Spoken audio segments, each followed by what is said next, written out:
CSGO Xbox port that was never updated. It looked very, very promising. Counter-Strike Global Offensive just celebrated its 7th birthday last week, and it's fascinating to see just how much has changed since its introduction in 2012. The game has seen 2 major UI overhauls, countless balance changes, the removal and redesigning of several core maps, and a competitive scene. Just so you know, because some people don't know, there was and still is a console version of CSGO. And as this video title implies, maybe if you now boot up PS3 or Xbox, they never updated, it may be a journey into the past. This played a big role in shaping the way we watch esports. In appreciating what's changed, it's easy to forget where the game started. A humble new start for the franchise, designed to facilitate competitive play and welcome new players with casual game types and tooltips, all while bringing the franchise's presentation up to date with Valve's design language. Veteran players remember the day the wooden doors in Dust 2 died, but few remember CSGO's console versions, and really, who could blame them? Global Offensive's oft-forgotten PlayStation 3 and Xbox 360 ports are, at their core, unsung heroes. CSGO started life as a simple port of CS source to consoles, headed up by Washington-based developer Hidden Path Entertainment, whose name you might recognize from their work on the Defense Grid series, or the remaster of Age of Empires 2. After seeing Hidden Path's work on the port, Valve saw an opportunity to evolve the series as a whole, and thus Counter-Strike Global Offensive began development as a full sequel in March of 2010. The game would still be released on Xbox 360 and PS3, but rather than just bringing the 6-year-old CS source to console, it would be a whole new game released on PC as well, an opportunity to bring the franchise back to the forefront of online gaming.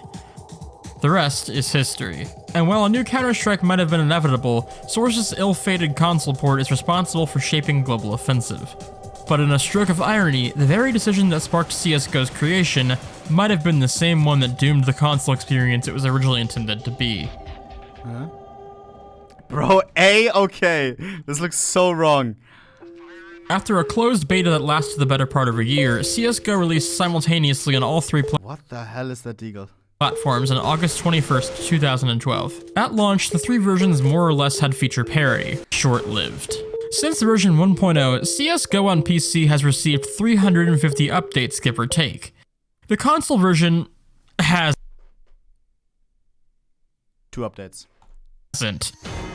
This game is a time capsule, straight back to the earliest days of Global Offensive. It's hard to find a concrete answer on how many updates the version received, if any, but CSGO on console was officially abandoned. LOL! There's Aztec, one of my favorite maps! Chad, I used to play this map always in high school. Oh my god.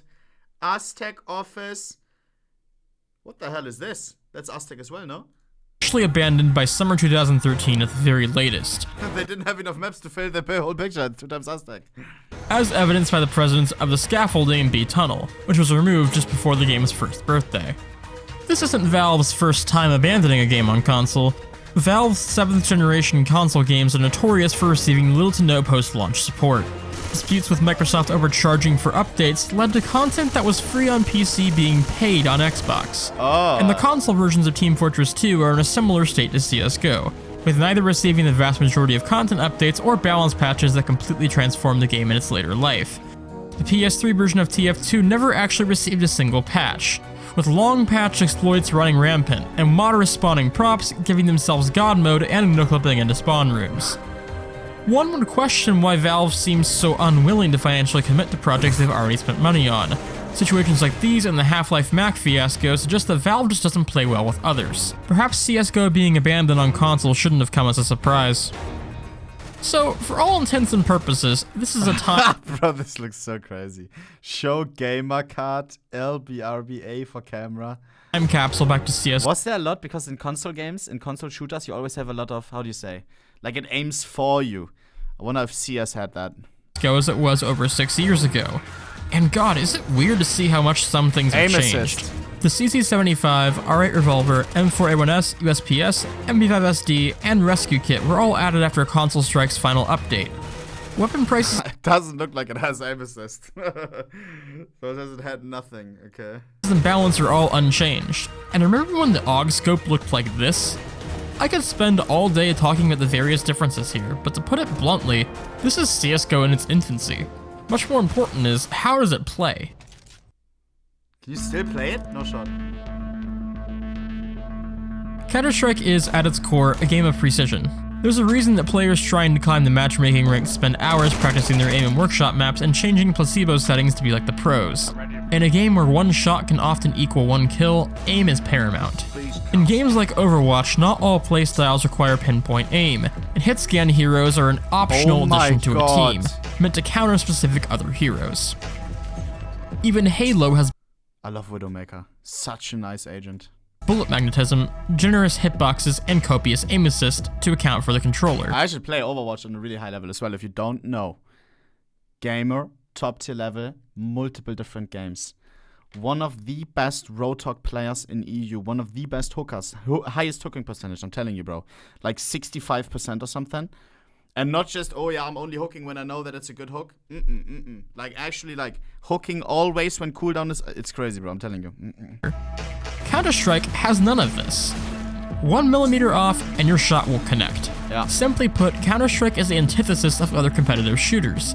Its sandbox is simple, but a low time to kill, strict hitboxes, and punishing damage make for a skill ceiling like a cathedral. There is nothing inherently wrong with the control scheme. It works well enough in most games. I do have some gripes with the way weapon switching works. Puzzlingly, the efficacy of Half-Life 2's D-pad menu was changed in favor of awkwardly spamming the shoulder and Y buttons to cycle through weapons and equipment. This makes carrying and using utility a chore. Why did they change it? Of course, to make room for voting? What the f?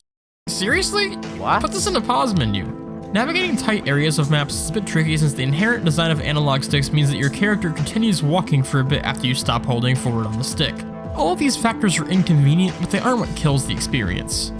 That blame rests squarely on how the gunplay works on console, or more specifically, how it doesn't. Bro, this CSGO console seems like a terrible idea, man. I probably don't have to spell this one out for you. A first-person shooter that requires pinpoint accuracy does not mix well with the controller. The best way to explain this is to show it done right, which brings us to Counter-Strike for the original Xbox.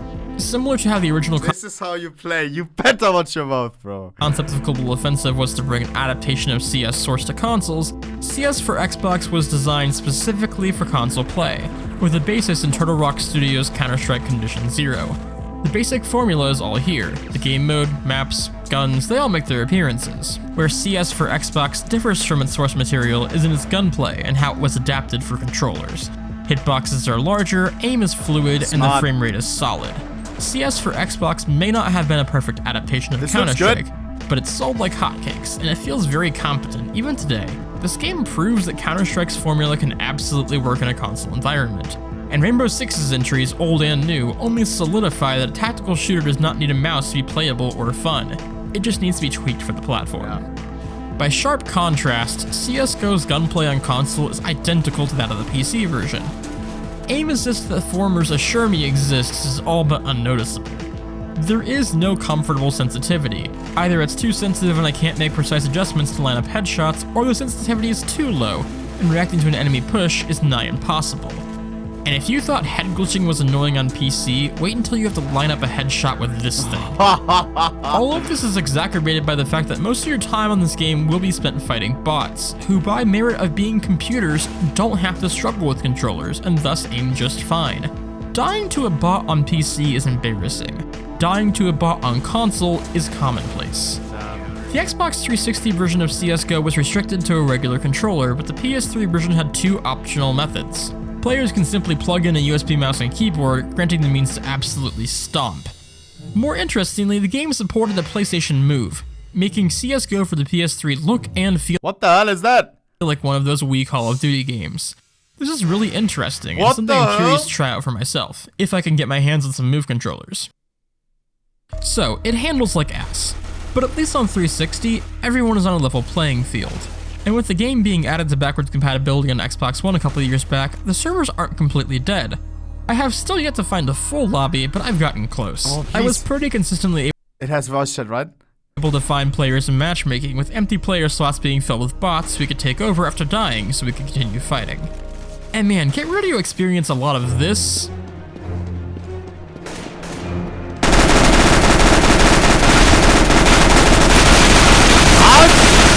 Why is it not dead? This. Let's go, everyone. Oh my god. And even some of this.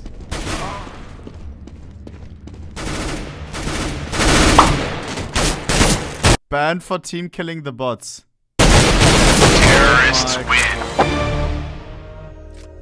I feel like I'm really trashing this game, but it really isn't a great experience. Seemingly peer-to-peer hosting and bad netcode make for a stuttery mess with lots of disconnects. If you want to play deathmatch or arms race, you'll have to take it offline with bots, which still... Yo, where's the inventory tab, Gango? I assume it doesn't have the case opening feature. Does it have it or no? There's no Steam inventory. Oh, hell nah. Yeah, I'm never playing this. Yeah, this isn't interesting for me, like the Xbox version then. Which still seem to have a bit of stutter. Maybe If it had revolver cases, Bravo cases, I'd be down to try it. bot Ulrich has Comcast. But, and this is a big but, at this point, there really is no reason to play this game as a serious competitive shooter. Why the decision was made to bring CSGO of all games to the backward compatibility program is beyond me. But oddly, I'm thankful it was. Despite all the network problems, abysmal controls, and outdated balance, playing this long-forgotten port has reminded me of things I once saw every single day that I'd forgotten years ago when a patch took them away for good. Walking through old Nuke and Train, two of my favorite maps in Counter-Strike history, as I remembered them before the redesigns, was a wonderful reminder of what once was. And this is to say nothing of the people I encountered. Xbox Live has ironically become a very antisocial place, with public voice chat channels sitting empty and with little to remind you of the human behind the avatar, except the screen name plastered above your head. But when playing a dead game like this one, there's a sense of camaraderie among the few keeping it going. The shared knowledge that you strange few are the only ones in the world playing this game that everyone else has forgotten, and left to rot in the furthest recesses of the digital marketplace. Occasionally, I'd run across someone with a mic, but rarely would they speak English. Mostly, I'd hear them chattering to themselves about the game, or to the family or friends. Some were children, likely playing the multiplayer trial that for some reason is still available in the store. Perhaps the weirdest thing about my time with this game is I saw a lot of people who genuinely dumped a lot of time into it, with medals adorning the slots adjacent to their screen name which sat empty next to mine. People would often come or go rapidly, popping in for a round or two before disconnecting, likely to return to whatever more relevant and likely much better game they usually played. Often, small gatherings would break up when the server would crash, or the host leaving would shut down the game. I was pretty resigned to playing with only one or two humans at a time, who I'm sure were surprised to see me, as I intruded on their empty server where they idly bots. But then, on the last night I captured gameplay for this video, I struck gold. I'd hopped in on a very populated lobby on the final match on Inferno. Game can clearly move to Dust 2, which... nothing really ever changes. But still, we got up to 8 players, and honestly, I started to see the light. I was having genuine fun. Sure, the players who for some reason spent a lot of time with I'd love to try this shit. The old maps, try out some Aztec, man. Console Strike basically steamrolled. But I have to say that the last thing I expected to see when I loaded up this game was a team of players coordinating strats and using utility. Sure, they were silver level strats at best, but they sure beat the hell out of this guy saving his rifle in demolition mode. We had fun. Players dropped occasionally and were replaced, but Dust 2 finished with a mostly full lobby. Someone called a vote to play Nuke, and almost everybody agreed. On pistol round, I went to A, but the teams would elected to go outside, so my teammate and I pushed behind them, and this happened. Of course. Try as I might, I never found anyone from that game again. My one and only quality session with this antiquated game cut short by bad netcode. What a shame. And with that, my CSGO console journey was over. Hey, thanks for watching. If you enjoyed today's video, please consider subscribing and leaving a like. What a video, man. I realized this is actually the newest game I've covered on the channel so far. But that's something that's gonna change very soon. Drop it a like now, or like follow. It's 3 years ago, I didn't even know. What a banger, Casey. And Valve abandoning a game after realizing that nobody plays it. TF2 vibes a little bit. TF2, they don't give a lot of love anymore. This game, they completely abandoned because nobody plays it.